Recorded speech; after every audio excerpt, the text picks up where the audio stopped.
All right, hey guys. So we're gonna do a little bit of testing here. I tested this earlier, but I found out that if you actually run CEMU version 1.6.0 as administrator, it makes games run a hell of a lot better. So we're gonna try that. I have a copy of Super Smash Bros. U here for the Wii U on CEMU, and we're gonna try it out. We're gonna see just how better it runs.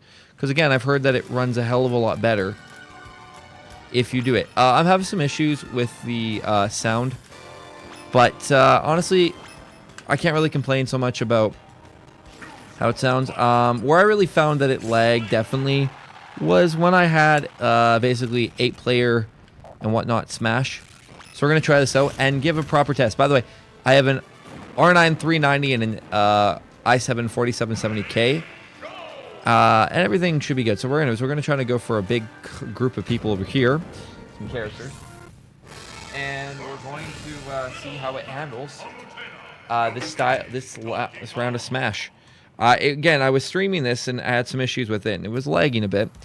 But we'll see how it does on this, and then I'm gonna test a couple other games as well. So as you can clearly tell, running at 1080p. I don't know how it would handle if I disable the sound, but as you can tell, when you have this many people on Smash, it's honestly laggy, which could be a problem for some people, to be perfectly honest. So anyways, we're gonna just trying to quit out of that. So it's RA, and then I can't get it to quit. All right, so we'll try out that again. We'll quit that out. We're gonna go boot it again. Again, it's in window mode. That did seem to be a little bit better than it was previously. We'll go load. So we're gonna go try out the next game, which is Super Mario Maker. I've showed, but it works just fine. The game I think it runs quite well is Legend of Zelda Wind Waker HD, which is a great port, I personally think, of the game, and it's an exceptional title overall. So we're going to try this one now. I see how that handles it. One issue I found, what I had with the emulator was whenever I try running whenever I would try running with the controller on, or not the controller on, but whenever I would try running the game with the, I'd have the low battery icon, which for some reason won't go away. So, oops. Anyways. So actually, for some reason, it's doing far worse than it was earlier, which is weird. In 1.7, it was fine. 1.6, it seems to be worse. Apparently, 1.6 is the best version. It does have frame drips, though. I don't know if it's the game or what's up with it. I've closed off all of my processes, pretty much. As you can tell over here, it's fine, right? But if we go over here, we have some issues. We have some frame drops and whatnot. So I don't know if that's because I'm running it in admin mode. But anyways, you go over here and it's kind of laggy. My advice is if you wanted to play Wind Waker HD, honestly, if you're going to be streaming this or emulating this or whatever, just use Dolphin. Use Dolphin with a updated texture pack. You'll be a hell of a lot better. And you'll feel, honestly, you'll have a better experience. I mean, the Wii U version is pretty good, without a doubt. But anywho. So would I say this is a fail? No. I would say that this is actually runs quite well. It's just you get your drops there. It's easy to fix. Yeah, so it's pretty noticeable. I had it when I was streaming it before. I didn't have as many issues with it.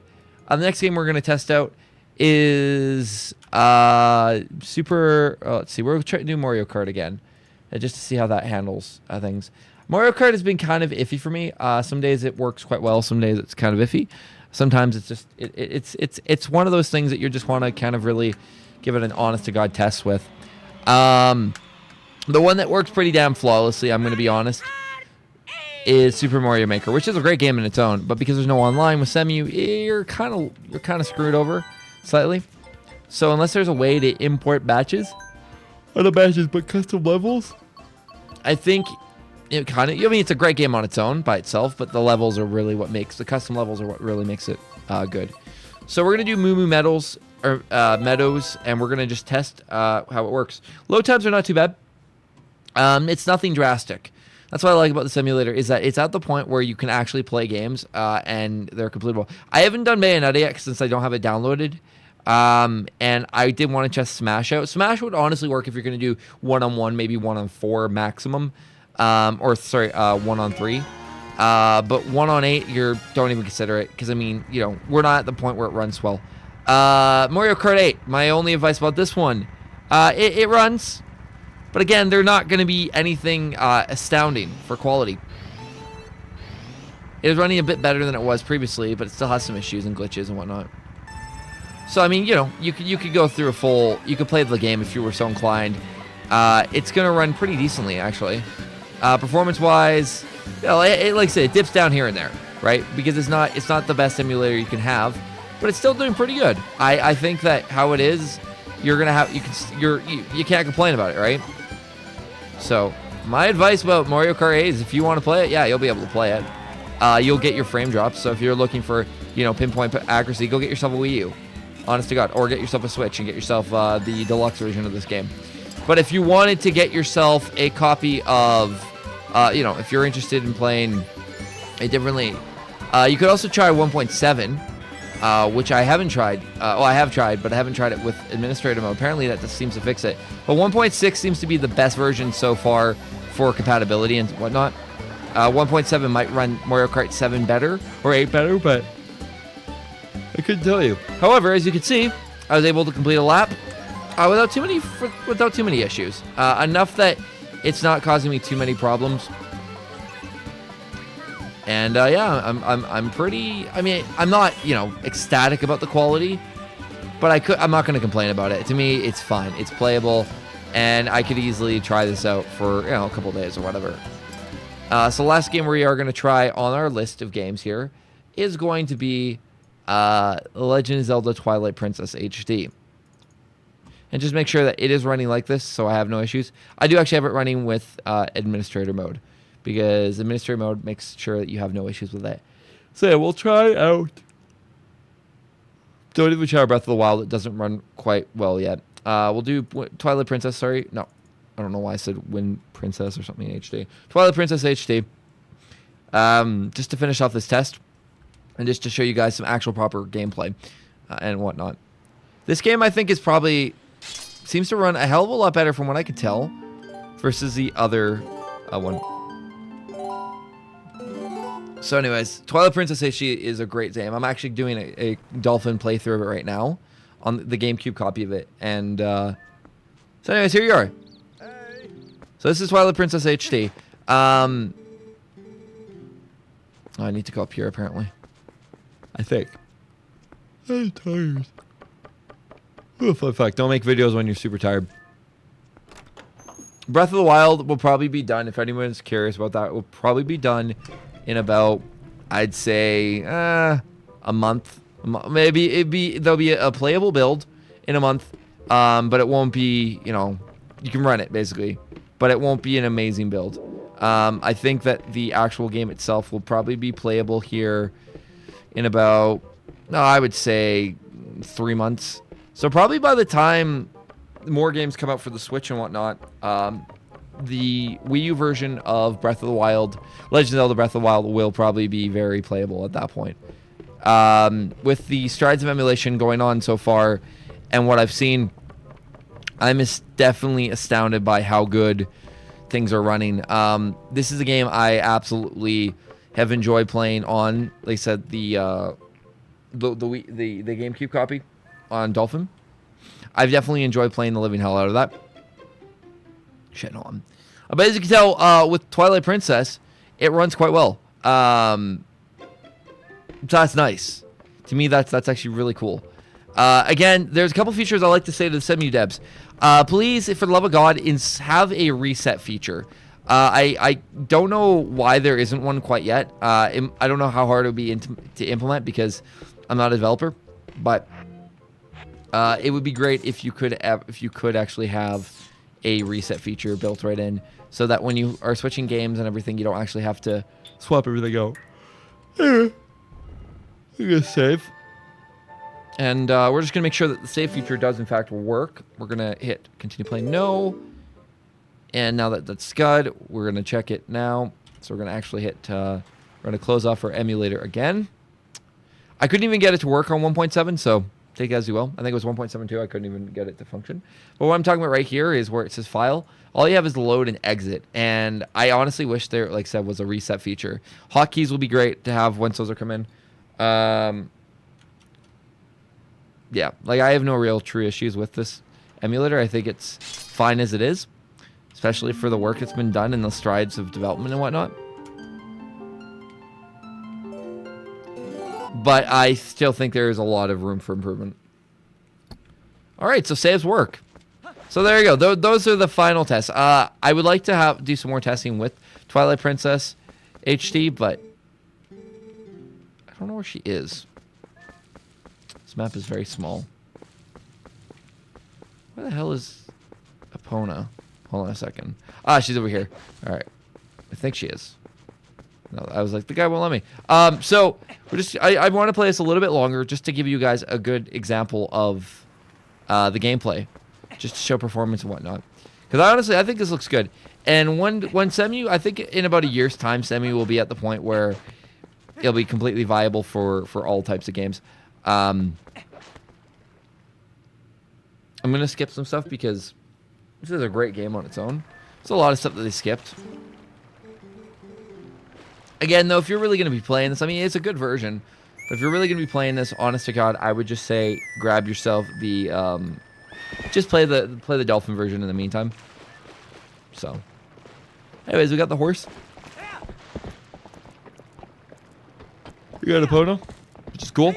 And yeah, that's pretty much it. Now you can see there is some screen tearing going on. But again, you're really sacrificing quality for performance a bit, which honestly is okay to me. So, all right. So that should be it for their tests. Thank you so much for watching this one, guys. Again, 30 FPS, 25 and under FPSs, and that's. I would love it to be at 60. I would love if this was at 60, but as it's not, as you can see, it's definitely not at 60 right now. And I think that we're looking at probably, like I said, for 60 FPS and whatnot, I think we're looking at probably another few months before we start actually getting games at that point. But because I think now that the Wii U is pretty much officially done with Breath of the Wild, I don't think we're going to see any more games coming out for it. So any third or first party titles from Nintendo. So that's it. Thank you for watching this one. I'll see you guys in the next video. Please let me know what you want to see me edit, or not so much edit, but see me basically make. I have some other ideas I want to do. I want to do some more PCSX testing, PCSX2 testing. I want to be able to test the RCSPC3 emulator, which is the PS3 one. I want to get that done and do some other stuff. But remember, settings are i7 4770K and a R9 390. And if you are wondering what my actual settings are for that hardware monitor, HW monitor, these are what my clocks are. That's not it. That's a screenshot. HW monitor. So my current computer is running at, let's see, where the hell is it? Bear with me. So I'm actually running at 4.5 gigahertz. So I was actually right. I'm running at 4.5 gigahertz on my CPU. And my 390 is running at 49 degrees with, decent amount. So there you go. Hopefully that helps you. My advice is if you have an integrated machine, please get yourself a proper graphics card. The days of integrated for emulation is pretty much dead. You're going to want to get yourself a proper GPU if you're going to be emulating, like seriously. And apparently NVIDIA has a stronger OpenGL support. So if you're looking into getting into emulation strictly, I would say probably get yourself a 980 Ti, a 970, get yourself a 1070, 1060, or 1080 or 1080 Ti, maybe a 1050. I don't know about those specifically. On AMD side, get yourself an RX 480, get yourself a Vegas GPU when those come out, a 390 as I have. You'll be okay. As long as you're spending about a $200 to $300 graphics card or higher, that's really where you'll be able to take advantage of it. But again, games are emulation is CPU bound, so keep that in mind too when you are when you're trying out stuff. Because if you don't have, if you have a crap CPU and you have a really good GPU, you're going to be bottlenecking it quite a bit. So yeah, that's really about it. And I still have the problem with Citra, with Animal Crossing and the black and the invisible buildings. So you can't actually play Animal Crossing. I was just allowed to mention that one as well. But it's so good that we're making such great strides in emulation, and I really look forward to what's going to be happening in the future. If you have not seen Cowboy Bebop as an anime, do it. It's one of the greatest animes of all time. And I don't really like anime that much. Thanks for watching the video. Talk to you later.